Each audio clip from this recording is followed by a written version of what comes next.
What's going on? All thanks for tuning in once again. Let's talk heavyweight boxing. Francis Ngannou, ranked number 10 in the WBC. It's shocking, it's shocking to see a guy that's had one professional fight, one loss, make it to the top 10.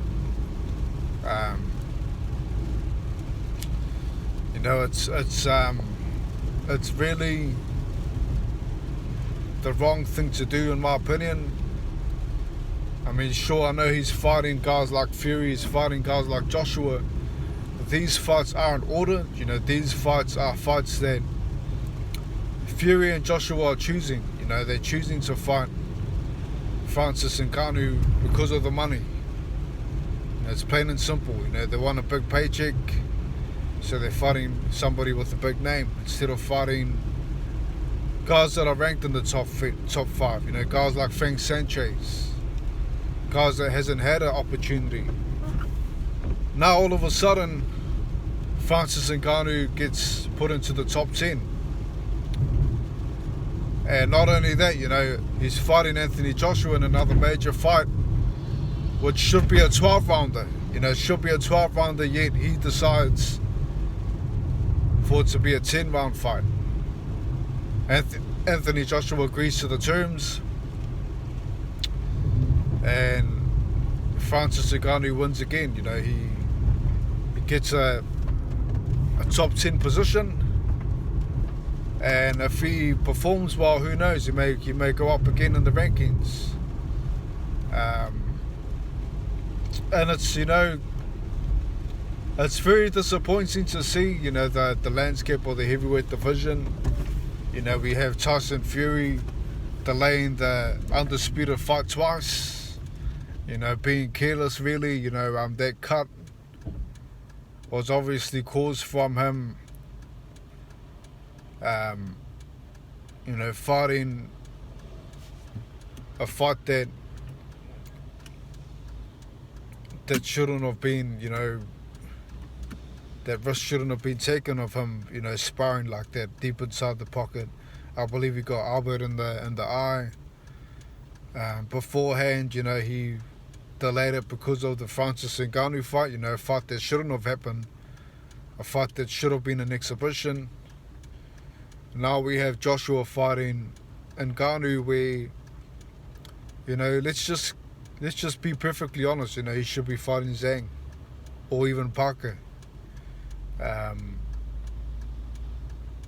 So I mean, Francis Ngannou, if he loses to Joshua, which I'm expecting him to lose, if he puts up a good performance, they may push him up again in the rankings. He understand that he lost his fight against Fury and he's ranked number 10,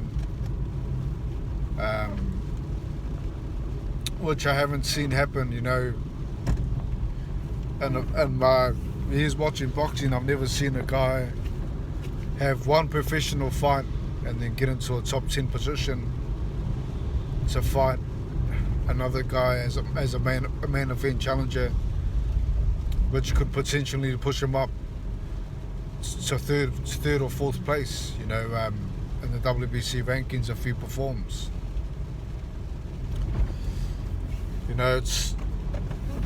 It's a very shocking state, the WBC rankings. I mean, there's no real structure to it. Wilder was meant to fight Ruiz, it should have been suppressed bid, and it didn't. Now they're just letting Francis Ngannou fight Joshua, and basically, playing it by ear. I mean, who was the next mandatory challenger for Fury? Who was going to be the final eliminator?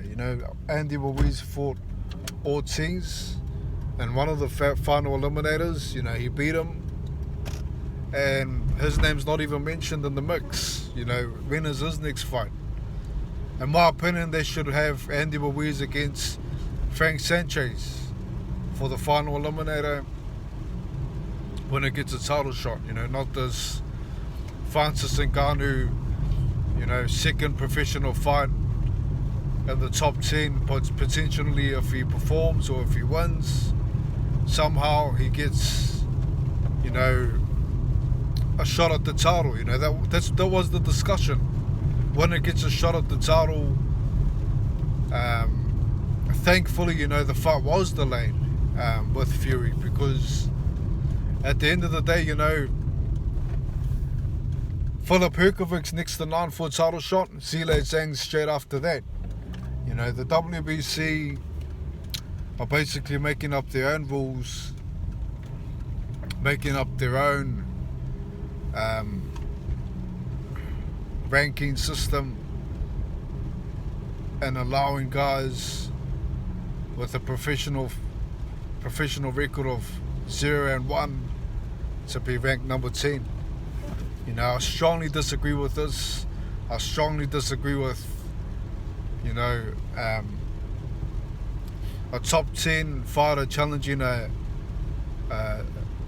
first ranked, I believe Anthony Joshua is ranked number 1 in WBC now, so fighting as a main event and being able to fight 10 rounds. I wouldn't even be surprised if Joshua has a rematch clause. This is how crazy things are with the WBC, allowing things like this to happen. There's no real structure, like I say, there's no structure in these fights. Where is Andy Ruiz? Why isn't he getting a final eliminator? Why isn't he getting a title shot? Understand that he did beat Joshua.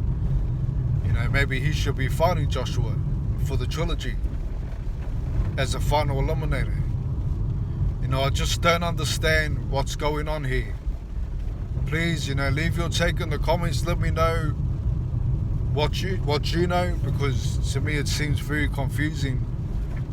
It seems like they're just trying to set up the big names as final eliminators, or as high ranking fights, instead of being fair and allowing the guy that's meant to get a title shot, that's meant to be next to none, Andy Ruiz, another guy, Frank Sanchez, these guys should be fighting Joshua. I understand that,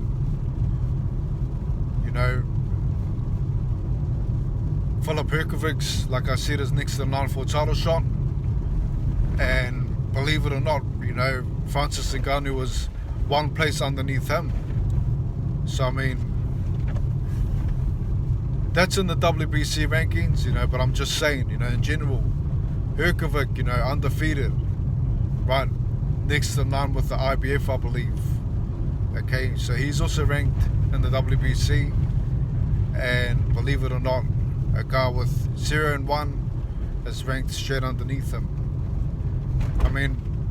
I give Francis Ngannou credit for dropping Fury. I give him credit for, putting up a good fight, for stepping up to the plate.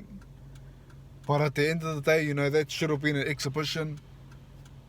If Ngannou is going to be climbing up the rankings that fast, he should be fighting, lower opposition, especially in a second professional fight.